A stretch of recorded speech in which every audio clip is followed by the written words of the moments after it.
సరేనా ఈ విషయాలను ఒక పక్కకుంటే తెలంగాణలో ఇంకో విషయం చాలా తెరపైకి వస్తుంది. రాజీవ్ గాంధీ గారి విగ్రహం కూడా కాంట్రవర్సీలకు చాలా దారితీస్తుంది. ఒకవైపు అధికార పక్షం ఏమంటుందంటే రాజీవ్ గాంధీ విగ్రహం పెడితే తప్పేంటి అని ఒకవైపు వాళ్ళు అంటున్నారు. ప్రతిపక్షం ఎటు చూసినా గాంధీల విగ్రహాలే పెడుతుంది తప్ప ఇతరులు ఎందుకు గుర్తొస్తలేరు ఇంకోవైపు ఒక వర్గాన్ని చెప్తుంది. ఎలా చూడొచ్చు వీటన్నిటిని? అసలు రాజీవ్ గాంధీ విగ్రహం పెట్టే ఆలోచన ఎందుకు వచ్చిందని ఎవరు ఆలోచిస్తారు? ఏంటి అసలు? రేవంత్ రెడ్డి అక్కడ రేవంత్ రెడ్డి గారిని ప్రియాంక గాంధీ గారు కానీ, రాహుల్ గాంధీ గారు కానీ, సోనియా గాంధీ గారు అపాయింట్మెంట్ ఇస్తలేరు, కలుస్తలేరు. ఈ మధ్యలో మీరు అబ్జర్వ్ చేయండి. ముఖ్యమంత్రి పదవి పోయే పరిస్థితి ఉన్నది. వేరే పార్టీల ఎమ్మెల్యేలను జాయిన్ చేసుకోవడంలో రాహుల్ గాంధీ గారు నెగిటివ్ ఉన్నారు, వద్దని చెప్పి చేర్చుకోండి. కాబట్టి నాకు అపాయింట్మెంట్ దొరుకుతలేవు, నా పోస్ట్ పోతుందో ఏందో వాళ్ళ ప్రసన్నం చేసుకోవడానికి రెండు పెద్ద కార్యక్రమాలు తీసుకుంది. ఒకటి ఆపరేషన్ హైడ్రా, నెక్స్ట్ రాజీవ్ గాంధీ విగ్రహం. ఆపరేషన్ హైడ్రా ఏందనంటే దేశవ్యాప్తంగా ఒక చర్చ జరగాలి ఈయన పైన, అది అట్టర్ ఫ్లాప్ అయిపోయింది. రెండవది రాజీవ్ గాంధీ విగ్రహం. నువ్వు రాజీవ్ గాంధీ విగ్రహముతోని ఖచ్చితంగా వాళ్ళు ఓపెనింగ్కి వస్తారనుకో, కానీ ఫస్ట్ టైము ఇండియన్ హిస్టరీలో వాళ్ళు రాలే. వరంగల్లో ఒక యూత్ కాంగ్రెస్ ప్రెసిడెంట్ పుల్లా భాస్కర్ రాజీవ్ గాంధీ స్టాచ్యూ పెడితే సోనియా గాంధీ గారు వరంగల్కి వచ్చారు. అంటే హైదరాబాద్కి వచ్చి హైదరాబాద్కి వెళ్ళి ఒక 160, అప్పుడు ఇంత పెద్ద హైవేలు లేవు, కటాల రోడ్డు వరంగల్, సింగల్ రోడ్డు, కటాల రోడ్డు, మంచి రోడ్డు కూడా. ఆ రోడ్డు మీద 160-170 కిలోమీటర్లు ప్రయాణం చేసి రాజశేఖర రెడ్డి గారు వెంబడి వరంగల్కి వచ్చి విగ్రహం ఓపెన్ చేసింది. నీకు మహబూబ్ నగర్లో ఇప్పుడున్న ప్లానింగ్ కమిషన్ చైర్మన్ చిన్నారెడ్డి గారు రాజీవ్ గాంధీ విగ్రహం చిన్న చౌరస్తాలో పెడితే మల్లికార్జున కేంద్ర డిఫెన్స్ మంత్రి పోయి దాన్ని ఓపెన్ చేసింది. నీ విగ్రహం ఎవరు ఓపెన్ చేసిండు? ఏంటి ఎందుకు రాలేదు? తెలంగాణ రాష్ట్రంలో అధికారంలో చెప్పేది నాబ్బా, నువ్వు ఎందుకు ఓపెన్ నువ్వు వచ్చిన బొమ్మకు మల్లికార్జున ఖర్గే రాలే, ఎవరు రాలేదు, వాళ్ళ కారణం ఏంది? ఎందుకంటే వాళ్లకు నీ లోపట్టున్న ప్రతిపక్షాలు వదిలేసి అధిష్టానం పార్టీకే నీ విగ్రహం పెట్టే చిత్తశుద్ధి పైన వాళ్ళకి అనుమానం ఉంది, రాలే. ఇక నువ్వు బీఆర్ఎస్ ఇవన్నీ వదిలేద్దాం. ఇవి అసలు వాళ్ళ కొడుకులు రాలే, వాళ్ళ బిడ్డ రాలే, ఆయన భార్య రాలే, ఆ పార్టీకి సంబంధించిన అధ్యక్షుడు రాలే. నువ్వు బొమ్మ ఎవరి కోసం పెట్టినావు? నీ కోసం పెట్టుకున్నావని వాళ్ళు దొరికిపోయినావు, వాళ్ళు రాలే. ఇక అర్థం ఎక్కడిది? మనం లెంతి అవసరం లే అబ్బా. నీకు గద్దర్ విగ్రహం ఓపెన్ చేసి, గద్దర్ విగ్రహం ఓపెన్కి ఎవరెవరు ఉండరు? వాళ్ళ భార్య, బిడ్డ, వాళ్ళ ఫ్యామిలీ అంత ఉంది ఓపెన్ చేసి.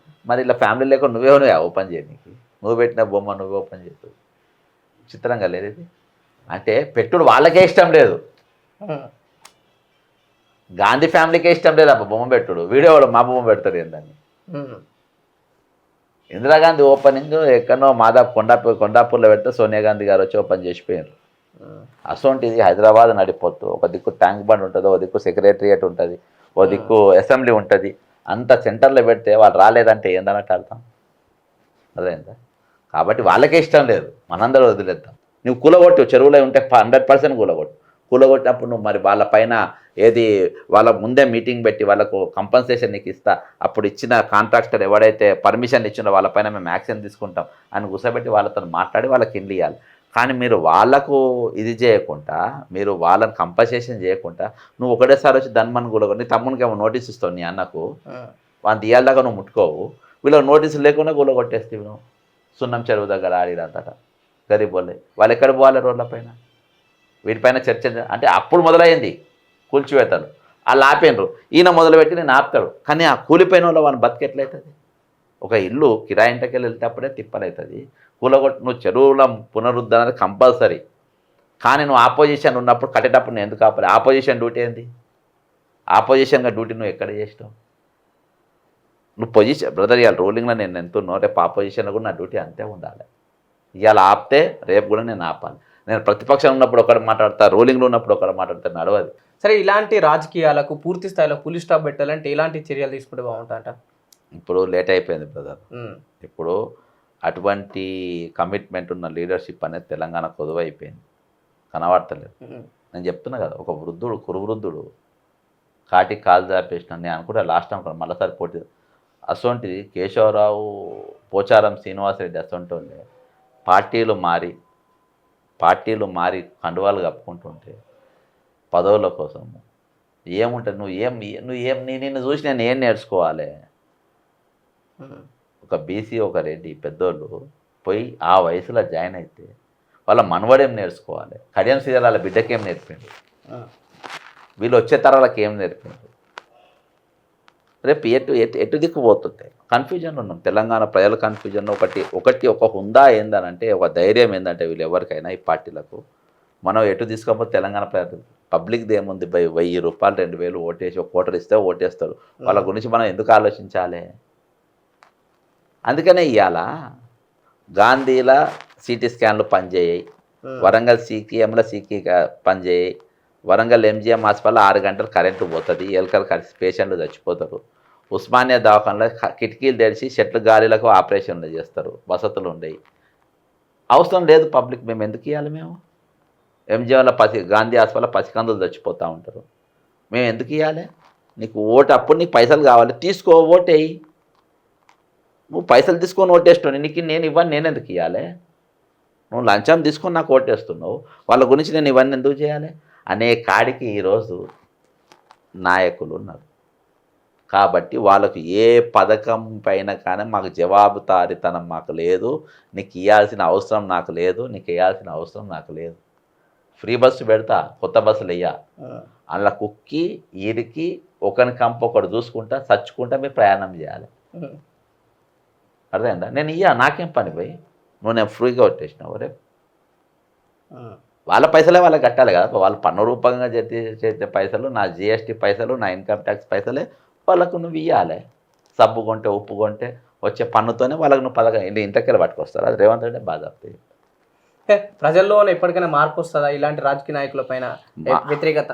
మార్పు రాకుంటే రాబోయే తరాలు కష్టపడతారు, నీ పిల్లలు కష్టపడతారు. నేను చెప్తున్నా కదా, ఇసొంటోళ్ళు మార్పు అనేటోళ్ళు ఇప్పుడు పోచారం శ్రీనివాసరెడ్డి, కేశవరావు అనేటోళ్ళు పెద్ద ఎగ్జాంపుల్స్ మనకి ఈరోజు. అంత వయసు వచ్చినా మారిందంటే మనకు ముందు మార్గదర్శకులు అంటోడు ఎవ్వరు లేడు. వీడిని చూసి నేను నడవాలి, వీని నాయకత్వంలో పనిచేయాలి అనే నాయకత్వాలు ఎవ్వరు లేరు. వాడు ఓటుకున్నోడు దొంగ ఉన్నాడు, ఇంకోళ్ళు వృద్ధాప్యంలో పార్టీలు మారేటోళ్ళు ఉన్నారు. అర్థమైందా? ఒకడేమో బీఫామ్ తీసుకొని పైసలు ఎత్తుకపోయి వేరే పార్టీకి నిలబడేటోళ్ళు ఉన్నారు.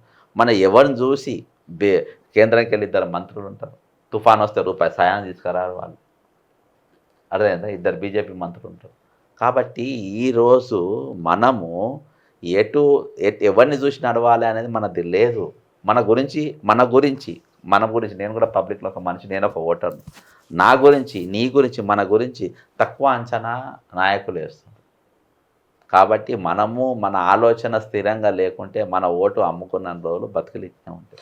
ఒకటన్నా అంటే ఒక జనరేషన్ పూర్తిగా చదువుకోలేదు కాబట్టి సరే ఎవరికి గుడ్డిగానో పైసలకి ఇచ్చి ఓట్లు వేస్తున్నారు ఒకవైపు చెప్తూ వస్తున్నారు. కానీ జనరేషన్ మారింది, చాలా వరకు ఎడ్యుకేషన్ అనేది చాలా మందికి అందుతుంది. సో చదువుకున్న వాళ్ళు అయినా మారరా? బ్రదర్, నీ దండం పెడతా, మొన్న ఖమ్మం, వరంగల్, నల్గొండ బయలుకి టీచర్ల కాంచెల్లి మాకు ఫుల్ బాటిల్ రాలే, మాకు ఇంకా పైసలు రాలేదు, ఫోన్లు చేసి అడుక్కున్నాం. గ్రాడ్యుయేట్ ఓట్లు లైన్లో నిలబడి పైసలు తీసుకుని పోతారు. 500 వీడియోలు ఉన్నాయి, దాన్ని మీ ఛానల్లో కూడా ఉండొచ్చు, రికార్డు చేసి లైన్లో నిలబడి తీసుకున్నారు. గ్రాడ్యుయేట్స్, పోస్ట్ గ్రాడ్యుయేట్స్ లైన్లో నిలబడి, చదువు రాని వాళ్ళు కాదు, చదువు వచ్చిన వాళ్ళు తీసుకుంటారు. లంచాలు ఎవరు తీసుకుంటారు చెప్పు? నీకు రోజు వాడు ఏసీబీలో దొరుకుతుంది కదా. అరే నిన్న వాడు దొరికిను, నాకన్నా సిగ్గు ఉండాలి, నేను తీసుకుంటే పట్టుబడతా, నా ఫోటో వస్తుంది. అర్థమైందా? ముందుకి పింక్ కలర్ బాటలు ఉంటాయి, ముందు నా ఇంట్లో చూస్తాను, సిగ్గు శరాలు ఉండద్దా? తీసుకుంటే నేను దొరకనని చెప్పి తీసుకుంటాడు. తీసుకునే నిన్న తీసుకుని ఒకటి దొరికిండు ఖమ్మంలో కలెక్టర్ ఆఫీస్లో. వాడిని చూసి ఇంకొకటి భయపడి ఇంకొక వాడు దొరికిండు అవలేగా నేనేం దొరుకుతా అని చెప్పి వాడు తీసుకుంటారు పక్క. సాయంత్రం వరకు వార్త వస్తుంది. అర్థమైందా? చదువుకున్న అట్లా ఏం లేదు బ్రదర్. నీకు అజ్ఞానులు, దొంగలు ప్రతి సెక్షన్లు ప్రతి దగ్గర ఉన్నారు. ఈరోజు గ్రాడ్యుయేట్, చదువురాని వాళ్ళు కదా, ప్రతి ఒక్కడు అట్నే తయారైపోయింది. ఒక్కటే మాటల అటు బీజేపీ ప్రభుత్వం పైన ఏం చెప్తారు, ఇటు తెలంగాణలో కాంగ్రెస్ ప్రభుత్వం పైన ఏం చెప్తారు ఒక మాటల?